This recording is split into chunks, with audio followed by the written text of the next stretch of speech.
ಈ ಥರ ಕೆಸರುಗದ್ದೆ ಪ್ರೋಗ್ರಾಮ್ ಮಾಡಿಸಿದ್ರು. ತುಂಬ ಖುಷಿ ಆಗ್ತಿದೆ. ಈಗಿನ ಕಾಲದಲ್ಲಿ ಈ ಥರ ಪ್ರೋಗ್ರಾಮ್ಸ್ ತುಂಬ ಬರಬೇಕು ಅಂತ ನಾವು ಇಷ್ಟಪಡ್ತೀವಿ. ಯೂತ್ ಹಾಸ್ಟೆಲ್ ಕಡೆಯಿಂದ ತುಂಬ ಪ್ರೋಗ್ರಾಮ್ಸ್ ಮಾಡ್ತಾರೆ, ಅದು ಎಲ್ಲ ಖುಷಿ ಆಗುತ್ತೆ. ಮತ್ತು ಈಗಿನ ಕಾಲದಲ್ಲಿ ಮಕ್ಕಳು ಮೊಬೈಲು ಟಿವಿ ಅಂತ ಮನೇಲೇ ಇರ್ತಾರೆ, ಎಲ್ಲ ಹೊರಗಡೆ ಆಟಾಡಲ್ಲ. ಈ ಥರ ಏನಾದ್ರು ಪ್ರೋಗ್ರಾಮ್ಸ್ ಮಾಡಿದ್ರೆ ಅವರಿಗೂ ಹುಮ್ಮಸ್ ಬರುತ್ತೆ ಆಟಾಡೋಕ್ಕೆ. ಕೆಸರುಗದ್ದೆಯಲ್ಲಿ ಹಿಂಗೆ ಆಟಾಡ್ತಾ ಇದ್ರೆ ಹೆಲ್ತಿಗೂ ಒಳ್ಳೇದಾಗತ್ತೆ. ಮತ್ತು ಮಕ್ಕಳು ಹೊರಗಡೆ ಬರೋಕ್ಕೆ ಒಂದು ರೀಸನ್ ಅಂತ ಅದು ಬಂದೇ ಬರ್ತಾರೆ. ಹಿಂಗೆ ಪೇರೆಂಟ್ಸ್ ಎಲ್ಲ ಸಪೋರ್ಟ್ ಮಾಡಿ ಮಕ್ಕಳಿಗೆಲ್ಲ ಕರ್ಕೊಂಡು ಬನ್ನಿ ಅಂತ ಎಲ್ಲ ಇನ್ನೂ ಜಾಸ್ತಿ ಕೇಳಿ. ಏನೇನು ಆಟ ಆಡಿದ್ರಿ ಇವತ್ತು? ಇಲ್ಲಿ ರನ್ನಿಂಗ್ ರೇಸ್ ಆಡಿಸಿದ್ರು, ಮತ್ತು ಹಗ್ಗ ಜಗ್ಗಾಟ, ಆಮೇಲೆ ವಾಲಿಬಾಲ್, ಥ್ರೋಬಾಲ್, ಕಬಡ್ಡಿ ಎಲ್ಲ ಆಡ್ತಾ ಇದ್ದಾರೆ. ಒಂದೊಂದು ಕಡೆ ಆಡ್ತಾ ಇದ್ದಾರೆ.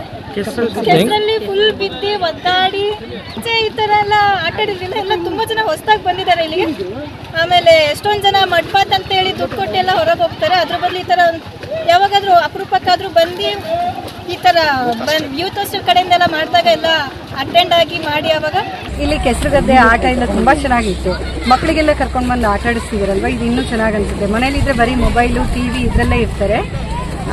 ಇದು ದೊಡ್ಡವರಿಗೂ ತುಂಬ ಖುಷಿ ಆಗ್ತಾ ಇದೆ. ಇಲ್ಲಿ ಕಪಲ್ಸ್ ಗೇಮ್ ಎಲ್ಲ ಆಡಿಸಿದ್ರು, ಅದು ಇನ್ನೂ ಚೆನ್ನಾಗಿತ್ತು. ಮಕ್ಕಳು ತುಂಬ ಎಂಜಾಯ್ ಮಾಡ್ತಾ ಇದ್ದಾರೆ, ದೊಡ್ಡವರು ಎಂಜಾಯ್ ಮಾಡ್ತಾ ಇದ್ದಾರೆ. ಇಲ್ಲಿ ಕಬಡ್ಡಿ, ಆಮೇಲೆ ವಾಲಿಬಾಲು, ಕಪಲ್ಸಿಗೆ ತುಂಬ ಥರ ಗೇಮ್ ಆಡಿಸಿದ್ರು. ಆಮೇಲೆ ಹಗ್ಗ ಜಗ್ಗಾಟ, ಈ ಥರ ಎಲ್ಲ ಗೇಮ್ ಆಡಿಸಿದ್ರು, ತುಂಬ ಚೆನ್ನಾಗಿತ್ತು. ಇವತ್ತಿನ ಕಾರ್ಯಕ್ರಮದಲ್ಲಿ ಮಕ್ಕಳಿಗೆ running rice, kabaddi, fun games, ಜೊತೆಗೆ ಕಪಲ್ಸ್ ಗೇಮ್ಸು, ಜೊತೆಗೆ ಗ್ರಾಮೀಣ ಕ್ರೀಡೆಗಳಲ್ಲಿ ಏನೇನಿದೆಯೋ ಅದನ್ನೆಲ್ಲ ನಾವು ಆಟಾಡಿಸಿದ್ದೀವಿ.